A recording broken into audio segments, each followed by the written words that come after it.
Samo is the founder of Bismark Analysis, which is a consulting firm which investigates the political and institutional landscape of society. Samo is also a research fellow at the Long Now Foundation and a senior research fellow in political science at the Foresight Institute. Samo? Thank you, Jeff, for the introduction. This is an interesting point in the conference to do a presentation. Almost every single one of these presentations has had a point where it touched on the world of institutions, right? We remember with fusion power, the comment and question, say, by Peter Thiel there was, can this even be done in a for-profit manner? With, the biosecurity angle, it was an interesting case of a gap in institutions where something seemed to be no one's responsibility in particular. And I could go on and on. Also, the two keynotes are, I think, very appropriate. It's very interesting to think about how technology fundamentally is a social fact. What do I mean by this? I mean that the only technology we have is the technology we've been able to assimilate into our societies. Any technology that did not find a productive niche in either our social or economic life is a technology we usually don't sustain beyond the curiosity. The distinction here between invention and adoption is very notable, right? Many things are invented, few things are adopted or stabilized, few things are built upon, improved upon in like the grand sweeping arc of human history. Now, maybe we've had a bit more recently, and I have some thoughts about why. I won't be talking about those thoughts. I will be briefly presenting what institutions even are. I'll also briefly present my perspective on them, which is, this very specific concept of functional institutions. After that, I'll have a few brief questions, and then I'll actually go and talk about what I think are plausible bottlenecks in the study of institutions, and especially functional institutions, and we'll have hopefully much more of a lively debate. I think in conferences, I always like the Q&A section the best.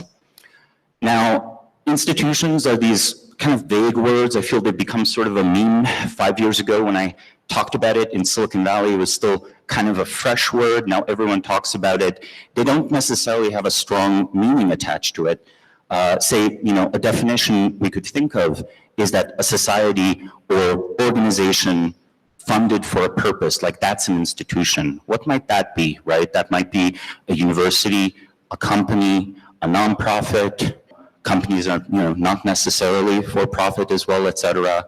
You might have a social club, and you might have things that are a little bit less legible. And because of that, I kind of like a more inclusive definition that I often use, which is that it's essentially a zone of coordination aimed towards some purpose. Now, the little line at the end that it's maintained by automated systems, what do I mean by an automated system here? Well, corporate bylaws and so on, social norms, company culture, all of these things, some of them more tangible, some less tangible. The key point that I try to convey with automation here is that not everything in an institution can be done through exercises of human agency. I don't know about what other people's experience is like, but I know, I have not quite a limited reserve of willpower. Willpower is a weird resource subjectively, but I certainly don't do everything agentically. I think functional defaults are very important. What do I mean by functional, right? Do I just mean this kind of serves a purpose? I think I'm going for something a little bit stronger. With functional institutions, I have an underlying theory that the vast majority of organizations are actually these, shambling monstrosities that kind of basically fail to work, that are sort of imitating much more functional models, sometimes copies of copies of copies, and that there were essentially prototypes or several prototypes that introduced almost everything we think of in society, right? It's important to understand that the idea of, going and doing business with strangers at some point seemed quite unusual, right? And even if we say, oh, doing business with friends, well, what do we mean by friends, right? Depending on your society, your cousins might be inherently or obviously more trustworthy than, someone you met and you connected discussing philosophy or theology or economics, or just you both saw the same opportunity, or were in fact very different from very different walks of life, had complementary interests. That's already a consequence of there being both, a higher trust society with a wider circle of trust than just the immediate family, but also there is a whole concept of what a business partnership is. I imagine if you went, to a tribal society, somewhere in Papua New Guinea, and you try to explain of like, let's get into business. The first question would be, what do you even mean by business? And today, when you compare even something as close as, say, German management business culture versus Silicon Valley business culture, they're not really compatible. They're not necessarily that close. I guess I should explain why this picture comes to mind. I think the university in particular is an institution and a set of organizations that I often critique quite harshly. But I have to admit, it's plausibly one of the most brilliant inventions in social technology. It is by far the longest lived set of organizations that exist in the world, right? Oxford University, its founding predates the rise of the Aztec Empire, and I don't know, it seems to have outlasted the Aztec Empire. Few organizations outlast civilizations, even short-lived civilizations. And, its origin in medieval Europe is so different from the social and economic conditions today, yet it persists. And not only does it persists occupying several very important niches, like especially in Europe, a little bit less in the US, occupying law and medicine and controlling credentialing of law and medicine is a non-trivial, it's a non-trivial position. It's a position where lots of other organizations would like to have a say, would like to have a share of the pie, would like to fight you for those resources. Then also is the immeasurable contribution to human knowledge that the universities such as Oxford and the Sorbonne and so on contributed. The point about imitation, I hope, should be obvious. I don't know if people here know about this, but Cambridge, Massachusetts, that town was renamed to Cambridge after the school was set up there. Like, talk about trying to steal someone's fame, right? And there are several Oxfords and Cambridges all over the Anglosphere. Everyone wanted to imitate those few original organizations. Just in the case of Harvard, that brand became strong enough you didn't have to pretend to be Cambridge anymore. There are interesting things that I could continue to say about this, but I really think that for this presentation and for the time limits we have, it's best to think of a functional institution as this institution that has really outsized effects. And you find this over and over again. You compare the very top company with a typical company, right? There's a nice power law distribution on almost any metric you might choose. The same is, again, I would say true of universities. The same is true of organized religion, right? The planet's largest organized religion is quite a bit bigger than the second biggest organized religion, and so on. This is true also in terms of state power. This is true of, again, it shows over and over and over again, and maybe it's, just a consequence of power laws, or maybe it's a consequence of this sort of prototyping and imitation hypothesis that I sketched out, where most organizations, they sort of half succeed in copying the functional original machine, and everyone else is sort of building a cargo cult bamboo version of the particular institutional airplane. The obvious examples that come to mind for people here is like things like the Apollo project and so on, where one thing that I think is not emphasized enough is that not only is there a complex set of contracting structures that allowed NASA to meet the relevant deadlines, not only was there an unusual calculus where on the one hand, say, scientists were trying to get funded, trying to get real scientific work done, and say, the Kennedys, the Nixons, and Johnsons of the world were sort of pressuring them to give them a legible win, something that's visible to the public. but also the internal organization of it, it's kind of bizarrely militaristic. If you watch, maybe a documentary I could recommend is, I think it's called Apollo 11. It's a documentary made completely out of stock imagery. If you look at the way the people hold themselves, right, or if you read any interviews or if you read any accounts, you realize, okay, these are World War II era American social organizational norms applied to a nominally civilian context. And I say a nominal civilian context because if you could interview each of the people in that control room, how many of them do you think genuinely and deeply cared about getting to the moon before the Soviets? I think easily the answer is enough, right? The answer is enough. You often can have this mission focus helps drive an organization towards a particular outcome. There are other things I could say about this concept, about the features that I explore in some of my writing, features that are explored in many literatures actually, of what makes for a functional institution. First off, this basic observation that some institutions are more productive than others, but then there's also this interesting question of how do they come into being?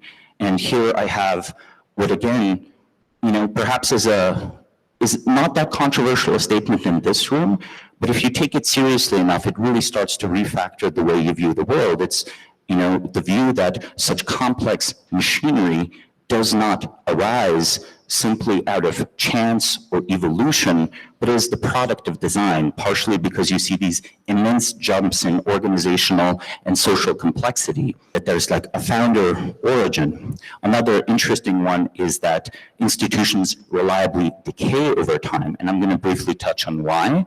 But there are in fact several reasons that they do. This is not obvious. You could imagine creating institutions and, like the university system, though we can critique it, they persist, maybe perpetually.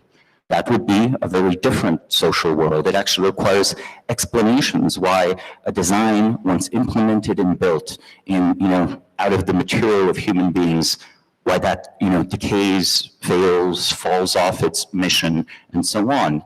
Another interesting point is that as a consequence, it's necessary to refound or reform institutions periodically. The question of founding was something I touched on earlier. Sometimes organizations have, in their very inception, built in, a date of obsolescence, a point after which they change the world so much that they're no longer needed, viable, or perhaps their entire project was always folly. I'm relatively morally neutral in my analysis, right? When I call something a functional institution, I'm not saying it's necessarily good. What is folly? What is ambition? It's always an interesting and tricky one. The states of decay are ones that we have in our cultural memory. It's very interesting that in the Western world, we tend to have a very linear view of history. We tend to have a relatively progressive view of history. But despite this, we have this very cultural awareness of sort of the blip of the Roman Empire. And I think that plays an important, psychological, mythological, and other role. We use concepts all the time that basically tell like a set of simple morality plays as to why organizations decay. Sometimes these are helpful, right? The view that, infighting, office politicking, and so on is a very important driver of dissolution. I think that's a valid insight. The view that, say, wealth in itself causes problems, well, there's some truth to it, but I think it's greatly exaggerated. I think people like the decadence hypothesis much too much, right? They will say, oh, it was inevitable Google would start doing slightly less interesting things because it got so much money and so on. There are good counterexamples of this. The refounding aspect of organizations and institutions applies at all levels.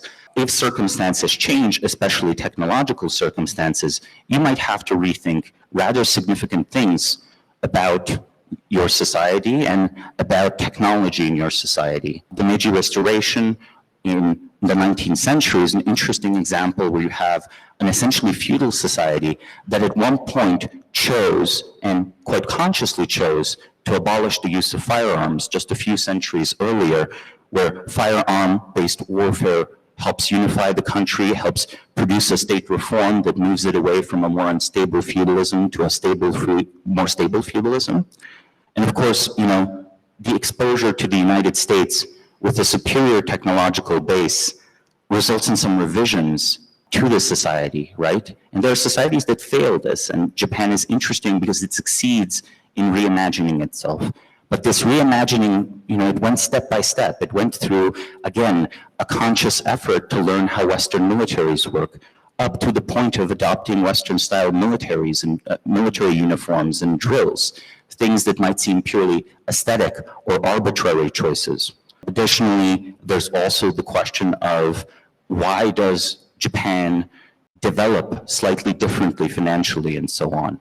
It doesn't have any of the institutions of a 17th century Netherlands or a 19th century America, and it quite consciously tries to recreate some of these functions. When you look at the reform of a whole society, I would say you clearly are looking at the reform of a set of institutions, one after another, a set of large organizations at times, and at other times, the introduction of new archetypes and prototypes of organizations, where you have many, many examples of them, right? You might have a Western-style corporation. Now, at this point, I am open for, let's say, 2 questions just on the topic of functional institutions before I go on to talk about how we can study this, who studies this already. There's, in fact, a lot of good work and so on. I also, if you're like me, then I know you had good intentions with the reading list, but it'll be left as an exercise for the future. So let me again recommend the small points that I added here. In particular, I think people might be interested in the Apollo program, sort of the patronage structure analysis, and my own writing on functional institutions, right? So not all of these are written by me. Some of them are by Ben Landau-Taylor and other interesting authors. So yeah, just a question or two, and then I'll go to part 2 of this talk. What is the most functional institution today? I feel like that is a good question. But I wanted to say it's a bad question. I had to correct myself. I would say it's very hard for me to evaluate. I don't necessarily feel qualified, but I will say that there are a number of highly functional institutions, right? I would say that, for all its flaws, when it comes to R&D, America actually has a bunch to recommend it. I actually think DARPA still does a very good job. This isn't a contrarian take, but I think it's an accurate one. I have to say that when it comes to, say, city politics, we could discuss what exactly is and isn't functional. I would highlight, rather than the usual favorite of Singapore, I would highlight perhaps Tokyo as a particularly well-run city. And it is one of the world's largest cities. It has good infrastructure. And also, it builds unlike San Francisco. So thank you. And in your definition of a functional institution, you go for the outcome. So you say institutions that successfully reshape the world in service of their purpose.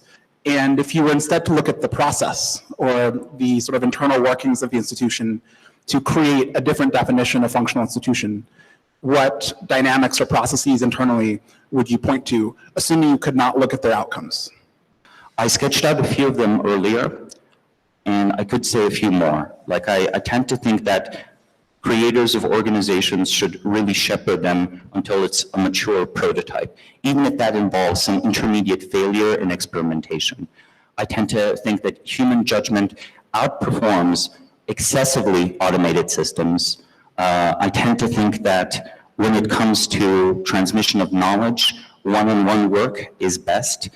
If you can emulate something like a master-apprentice relationship, that works particularly well because of the alignment of relevant incentives and the transfer of tacit knowledge. I raise many more of these points in some of my essays, so I'm happy to go into that a bit further.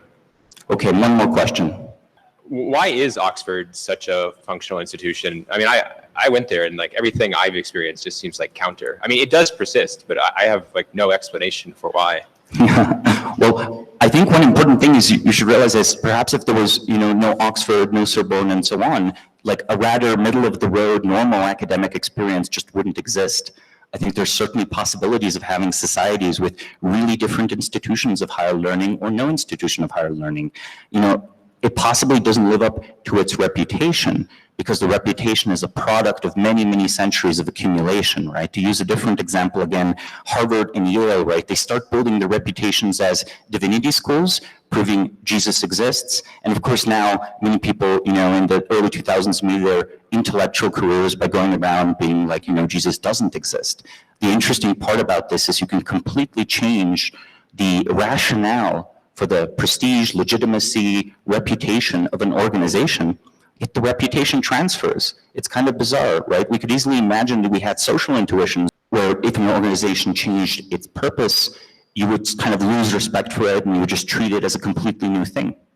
We see this sometimes with political revolutions as well, where state authorities built up on the process and the basis of divine right, and then instead of kind of resetting or setting to whatever philosophical set point would be correct for popular sovereignty, it kind of picks up where the absolute monarchy left off in the case of France and continues building it up slowly or losing it, with military defeats and victories and so on. Has someone done like keystone mapping, like an ecological complexity analysis? Because one of the things I'm thinking about is so often, like I've been to a couple of your talks, right? We talk about institutions on an individual level. And I think if we're talking about the institution of science, the institution of research, if that's not a keystone institution in our society and our keystone institutions collapse, seems problematic. Right. I think the ecological perspective on society is a very useful analogy. It's not exactly right, but I do think institutions are deeply interdependent. I think almost every functional institution is subsidized by every other functional institution in ways that are hard to detect. Economists have decent ways of trying to estimate the positive externalities of particular companies. I think there's an invisible subsidy that persists in modern Silicon Valley from Stanford and Berkeley, where a number of my VC friends when they move to Miami, I think they neglect to look at the infrastructure that might bring companies there. The infrastructure being a very good university where you can draw technical talent from. Technical talent is not quite as fungible as some funding theses would like to propose. Again, Stanford has its flaws, but I think it does a really good job of subsidizing the Bay Area, and it's, of course, subsidized in turn. I don't think that a comprehensive analysis of foundational organizations of our society has really been done, and it's a very difficult undertaking, right? It's something that would be hard to split up to a team of people, even though it would take a team of people, because fundamental philosophical assumptions would be so different. Ideally, you could do an analysis where you separate is from ought, but in practice, especially the bigger picture you go, the more macro you're thinking about society, the more these values seep in what you see and don't see, and which methods you pick. Study of institutions. I hope I've established that it would be interesting to look at institutions. This is not just pure generalism. This is looking at human organizations, at what people do together, right? There are, of course, people that, again, already do this. I want to emphasize it. But the insights remain significantly fractured across many, many different fields. There's something interesting where, a nonprofit of 50 people can be oddly similar to a for-profit of 50 people, or a company of 10,000 or 50,000 people can start to resemble a government bureau of 10 or 50,000 people. There's a bizarre similarity about these modes of human organization, and we have people with very different competencies, very different methods who study them, and I think in a way lack a good framework to talk about them. In a way, functional institutions is, I think, a coherent area of study that is pre-paradigmatic. It's less developed than many of the others, or many of what we might expect should be obvious avenues of research. Now, the fragmentation of knowledge is perhaps primarily a consequence of significant specialization in our society. The argument that, we're very specialized, we can't correlate all our knowledge, but it's quite different to say that there is no space for a generalist, or that there is not a clear niche for a generalist. And it's quite different to say that a specific niche, right, a specific nook in this library of Babel, this sort of infinite library, is unfilled and, could be developed partially from borrowing from the other ones and partially just through revising what we can observe. Basically, there's a whole lot of fields that touch on it but don't focus on it. The first one is anthropology. I think one of the most important methods from anthropology is field work. Field work is where you basically go, you embed yourself with either a tribe or an organization, you observe them and you record your observations from participating in their society. This has flaws, but it also has strengths. Every time you think you are making, say, an argument about how humanity has changed over time or about how Stone Age life was, you should realize that epistemically, you're standing on nothing more than the field work of some 1930s and 40s anthropologists who visited these areas, right? Often I think we dismiss anecdotal evidence, we dismiss this type of field work, but we happily use the fruit of such work, right? And we even rely on it significantly. Areas that perhaps were seem like they would have detailed institutional analyses. You would think that historians, when someone writes a history of the university system, they might also study the history of libraries, or at least a summary of the history of libraries or something like this. But then that seldomly happens. There's no sort of standard way to approach an institutional analysis and learning from its history. It's very, idiosyncratic in how historians approach these. There's the sort of set of journals that focus on something called management science, which is itself trying to be an integration of a few fields that I think are a bit more real, which is various aspects of management, some aspects of PR work, of marketing.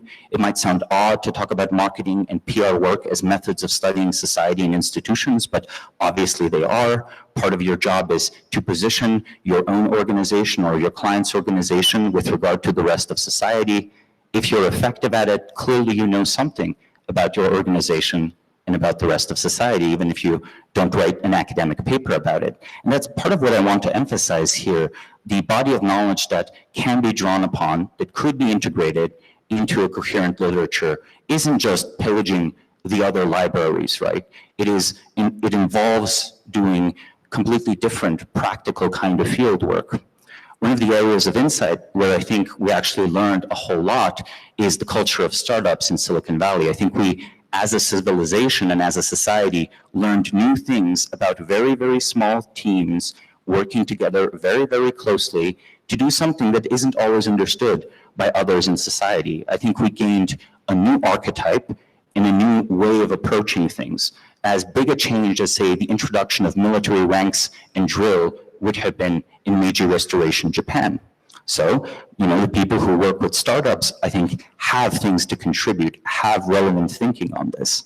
Sociology, I think, is a field that has kind of a bad reputation, and I would argue for the same reason that philosophy sometimes has a bad reputation. If you're a successful philosopher, you're often reclassified as something other than a philosopher. And if you are a good 1890s or 1900s or 1920s or even 1950s sociologist, you might end up being reclassified as an economist in later history. Political theory and political science are obvious candidates here, and in a way they're the ones that got the most attention.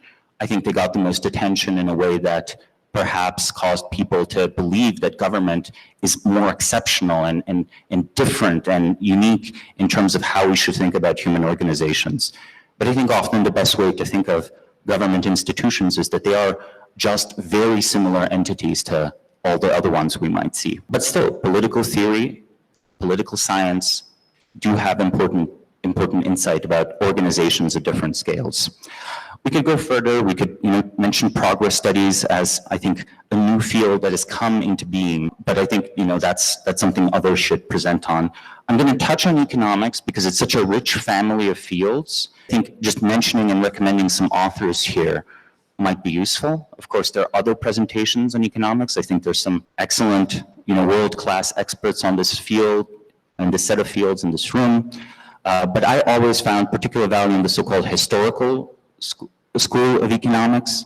Weber, Schumpeter, public choice economics has deep insights. Institutional economics, where you can be provocative and sort of count Marx in that class. I certainly think Marx and Veblen are worth reading. New institutional economics is actually one field that when I first started reading the literature, I was hopeful would be touching on all of these aspects, but actually ended up not talking about all of the institutional aspects that I think it should. Still, the theory of the firm is a significant contribution to our thinking about human organization. Now, fragmentation can happen over time as well, where I think the data set we have of all of human history and all of the organizational structures that have been tried is actually one that we continuously lose. It takes a lot of work to try to reconstruct 17th century prices. It takes a lot of work to reconstruct what the actual political arrangements were of the Roman Republic at a certain period of its time. And there are some things we will never know. There's a constant struggle against entropy in a way that I feel is harder to address than some of the hard sciences. In a very real sense, the physics of the universe remain available to us, and we can run new experiments. It's much harder to run new experiments in human organization, but we can do it. And this data set, if you have a decay of organizations, these organizations will lose their institutional memory. And if you try to store this institutional memory in some other institution, well, how good a library is Oxford? I don't think Oxford, even if it studied back in the day, the politics and the law of its era really preserved the politics or law of the 16th century as something that we can truly understand, can truly rely on. The text behind me, by the way, is the one preserved case study of deep political work from the ancient era. It's Aristotle's Constitution of Athens, constitution in the descriptive rather than prescriptive sense, where he sort of just looked at Athens and tried to figure out how it works. There were about 100 case studies of this type done by Aristotle and his students before he wrote about political theory. I hope that's a nice example of a lost data set. And often this is what I think about when I review the work of contemporary scholars. Say when I look at Peter Turchin's work, I sort of ask myself, so what's actually going to happen to your data sets once you stop working on them? Will they be picked up? Will they be expanded? Will people build on the analysis? Will they sort of get lost? Now, I'm going to now talk about some interesting things about, what does a successful science of institutions actually do? Well, I think one of the very basic problems is Goodhart's law, right? Goodhart's law is the observation that when a measure becomes a target, it ceases to be a good measure. Any science of institutions will and should be used to, say, guide the development of organizations, to help tell people, well, okay, here, this is a functional institution, this is not a functional institution, here's how you can improve your odds, and so on. The dynamic here is one of either self-exhaustion or a self-fulfilling prophecy. The self-exhaustion is your insights, your observations are correct, everyone applies them, they're no longer really a competitive advantage. They don't even describe the new generation of organizations that well. The other one is, your description might have not been true originally, but as people take it to be true and reorganize the internal structure of their organizations, well, now it's an accurate observation. And the severe epistemic problem here is the imagination of what could be and testing of really different hypotheses about society. This is like a little bit more fun. I think we live in an era where there's a little bit of dearth of social thinking as well. So even though I think as a society we're quite ready and there's an exciting and interesting niche to be had for the study of institutions, there's so much that we could learn by, comparing these very different types of human organization. They're in a way more legible than they've ever been. We have in a way just far more organizations in the world now than we ever have. But we do surprisingly little thinking about them. And I think part of the reason we do surprisingly little thinking about them is that there is an eagerness to achieve results, sometimes to achieve results much too early. My favorite example of this is a 16th century Ottoman observatory set up in Istanbul in the Tower of Galata. It's contemporary to Tycho's observations in Denmark. And the astronomer there is fairly confident that he can accurately chart the travel of a particular comet. The Sultan Murad III is enthusiastic, supports his work for a good 3 years. They chart the celestial body, how it goes to the sky. They produce a good astrological chart. The astrological chart suggests that, the conquest of Persia is imminent. This is wonderful news. Unfortunately, there's an outbreak of disease and several important people die in accidents. So that's the end of astronomical observations in Istanbul. At the time, astronomical observations mostly funded themselves via astrology. Almost any sort of hero in the development of astronomy you can think of probably made their way by calculating astrological charts. There's an interesting question always of, well, is what you are researching tied in any real way to the reason why people materially support you or not? And also, if you are overpromising these immediate early results, can you really do that at the start of a field? I think it's a hard sell. There's also the question of, why does thinking about society feel dangerous, or why is it aggressively boring? Why is thinking about your immediate circumstances sometimes aggressively boring? I suspect the reason is just a type of cowardice, where we are in fact very afraid of social disapproval or even of political persecution. And historically, this fear has been fairly rational. Currently, I think we live in a surprisingly tolerant society, but there is still real danger in that. And I think it kind of stops people from investigating things one step further, right? Investigating things in a way that suggests any kind of serious social reform. Another interesting question is, what does the relative prestige and interest of fields do for their successes or their failures? I'm curious, does anyone recognize the recipient of the prize? Yeah, this is a much less famous example than I think Oppenheimer would, but I think that there's a very relevant and important aspect to this. It's the economist Jan Tinberg. He's receiving here, together with another economist, Ragnar Frisch, the first Nobel Prize in Economics, 1969. That's relatively recent compared to the origin of the other Nobel Prizes. And economics has done by far the best job of both producing something that is usable within our society, be it a self-fulfilling prophecy, a noble lie, or a genuinely good observation, and secondly, legitimizing itself as significant, a field that should attract top thinkers. And I think that's kind of an underlying reason why the usual set of methodologies has done so well. The ability of a field to attract talent, mostly through essentially these kind of prestige mechanisms, is perhaps more important for thinkers than purely economic incentives, ironically. Another interesting example is Edward Bernays, someone who went from marketing to political theory in what I think is a personally very interesting study of an intellectual career. You start with Freudian psychology, you go to marketing products, and then the products you market, you not only write about your own marketing efforts and how powerful they are and how good a job they did of transforming society, suggesting that this is a significant component of democracy and that the lessons we could learn from marketing should be advanced by a new science and a new field of study and practice of political propaganda. He imagined this would lead to a more rational society, a society where basically people who knew better could speak to the public at large. I think the track record of propaganda is more mixed. If we were doing this presentation 2 or 3 years ago, I would cite public health campaigns, say against smoking, and public health in general as a very positive application of this body of knowledge. In this year, it's hard to say whether we would have been better off or not with such knowledge. Finally, there's, again, honorable mention to, I think, a historian that does history right, Carol Quigley, who does dive into the details of a whole number of organizations. Again, his macro analysis of civilization is perhaps lacking, but he does a very good job in the 1960s and so on of being literate in many, many different ways, like of understanding some aspects of economics, some aspects of political theory, relying on primary sources, trying to interact with people, and finally also teaching some interesting people.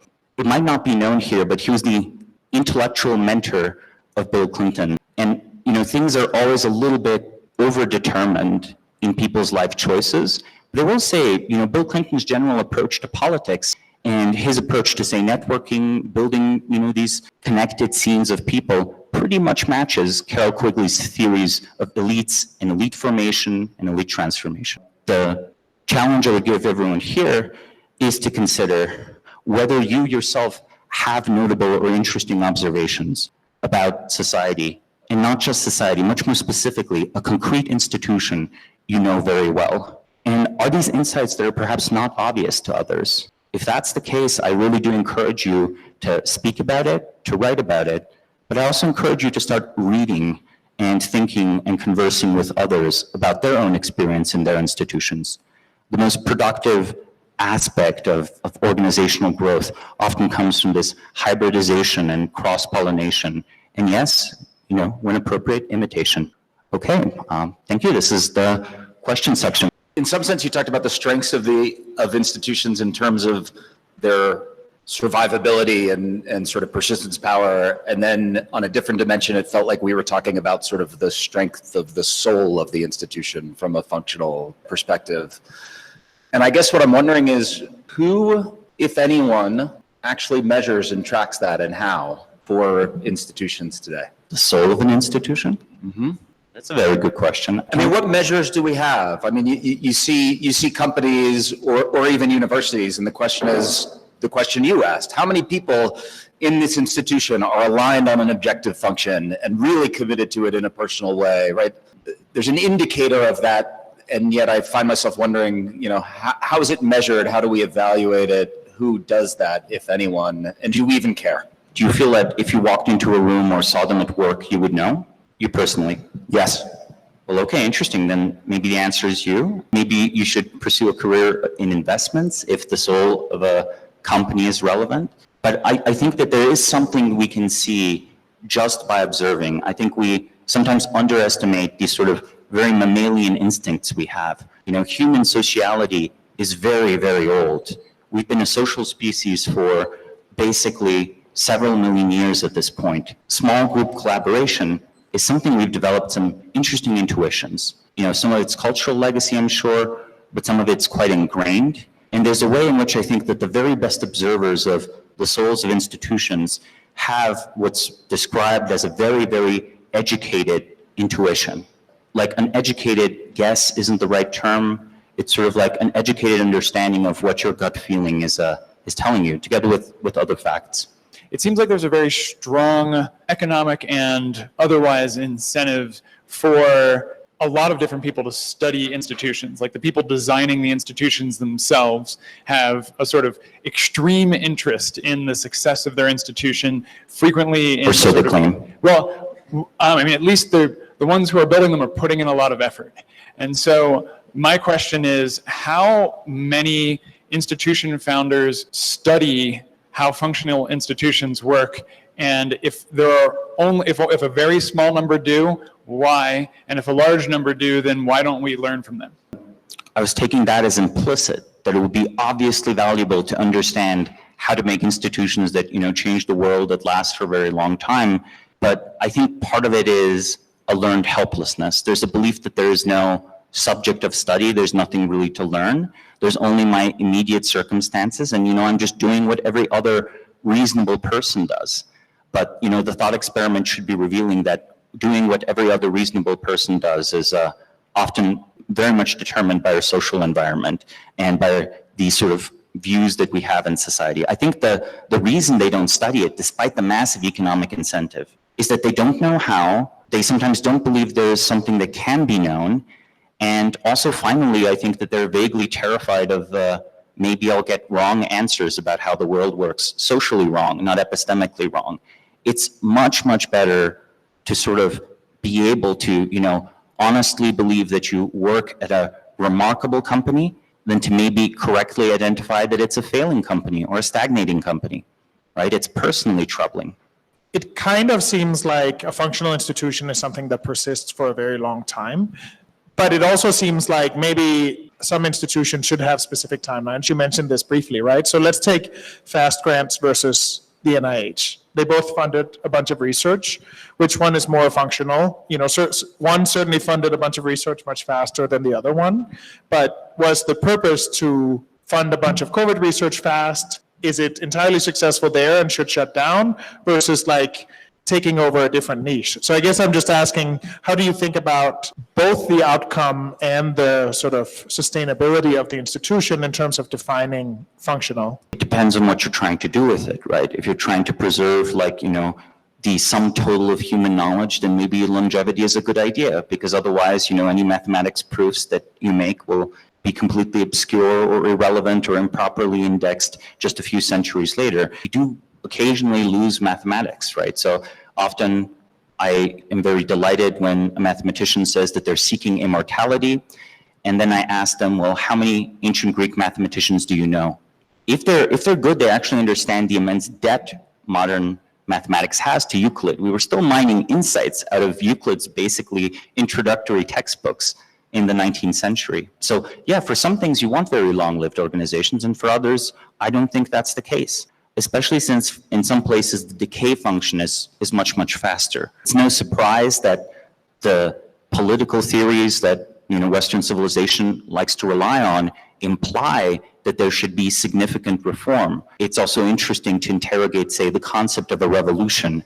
When that concept is introduced into political discourse, a revolution is supposed to end up where it starts. It's supposed to be a refresh, right? It's supposed to be a recreation. It's not supposed to be just a tearing down. And this goes out of, older political theories of the Greek world, where political types of government cycle in a very predictable way.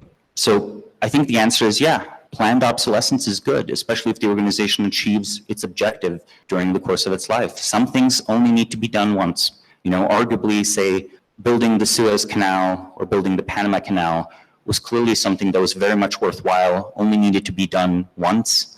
A comparably interesting example might be China's Jin Dynasty creating the Grand Canal, which connects the Yellow River to the Yangtze River. If you want some equivalent of a space elevator economically, something that transformed human history, a single piece of infrastructure, I'd argue it's that piece of infrastructure. It enables the colonization of the Yangtze River Valley by the Yellow River civilization. There's a massive amount of trade between the two areas. There's a massive amount of prosperity.